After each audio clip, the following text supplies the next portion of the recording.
Yesu ishimwe cyane bene data. Yesu nahawe icubahiro. Ndabaramukije mu izina ry'Umwami wacu Yesu Kristo. Mbanje guhoza abarundi bose, cyane cyane umuryango mukuru w'igihugu. Yesu nahawe icubahiro. Muri kino gihe turi mu kiriyo, nta muntu anezerewe ku by'ukuri, kuba twese imitima yacu irakangutse twumvise iriya nkuru, ariko byose hari igitoya bibaye, nta kintu kiba Imana itakizi. Yesu natugirire neza. Ijambo ry'Imana riratubwira ngo hahigwa bapfa bapfira mu mwami. Ku by'ukuri ikibazo si ugupfa, kubera twese tuzopfa.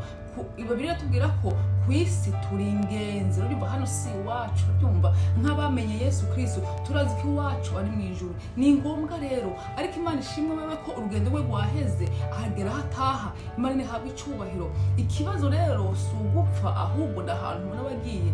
Igisigaye ni twebwe dukwiye kwibaza, ese kuno munsi najewe mpfuye noja hehe? Yesu natugirire neza. Ubaze umutima wawe, urabe imikorere yawe, urabe imigendere yawe, imibereho yawe, wibaze uno munsi pfuye noja hehe? Yesu uya. Iryo jambo rero turisoma mu Byahishuwe Yohana igice cya 14 ku murongo wa 13.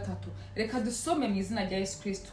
Haravuga, numva ijwi rivuye mu ijuru rimbwira riti, andika uhereye none hahigwa bapfa bapfira mu mwami. Kandi mpemu aravuga ategome ngo baruhuke ubutame bwabo, kuko ibikorwa byabo bijana nabo bibakurikiye. Haleluya.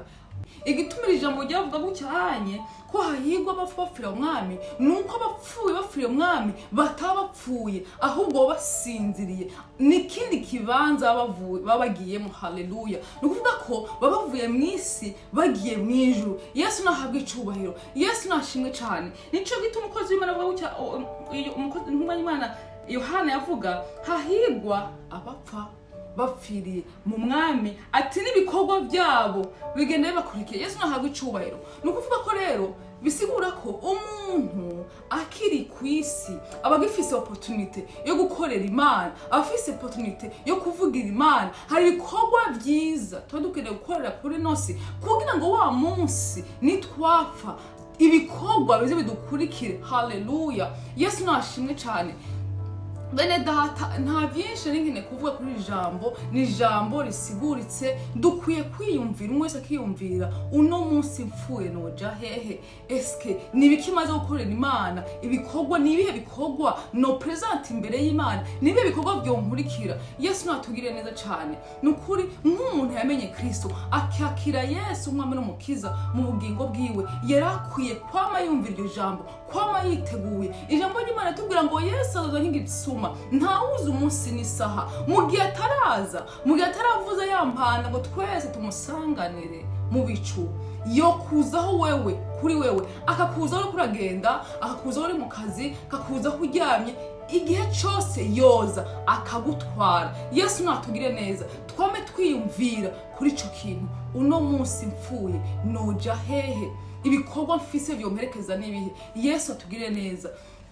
Nawe uri kuranyumviriza utarakira Yesu, utazi Yesu, Yesu akugirire neza. Kuva uno munsi ubyumvireho, wakire Yesu nk'umwami n'umukiza mu bugingo bwawe, kugira ngo nawewe umunsi Yesu yaguhamagaye uzugende mu ijuru, kuko ntuzoba upfuye, uzoba usinziriye. N'ikindi kibanza uzoba ugiyemo, kugira ngo uzobe warayikoreye nawewe uzugire ibikorwa biguherekeza. Niba utarakira umwami Yesu, iyi niyo saha, iki nico gihe. Ejo sahawe ntawuzi ko ejo uzoba uhari, hirya rero sahawe uyu munsi ni wo munsi wawe wo kwakira Yesu nk'umwami n'umukiza. Ngira ndagufashe kwakira Yesu nk'umukiza. Ushira ikiganza cyawe mu gikiriza, usubiremo amajambo ati, mwami Yesu, ndizera ko uri umwana w'Imana, ndizera ko waje mu isi kuncungura, ugapfa ku bwanje, ku munsi ugira gatatu ukazuka mu bapfuye. Kuva uno munsi ndakwakiriye nk'umwami n'umukiza ubugingo bwanje. Umbabarire ibyaha byanje byose, umbabarire ibigabitanyo byanje byose, ivyo nibuka n'ivyo ntibuka.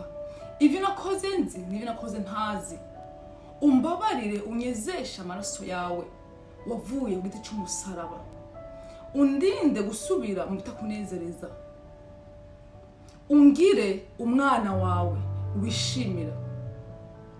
Urakoze kukirira ubugingo bwanje, urakoze kungiza umwana wawe, urakoze kunyanditsa mu gitabo cy'ubugingo, urakoze kumbaye icyaremwe gisha. Mu izina ry'umwami wacu Yesu Kristo, amen.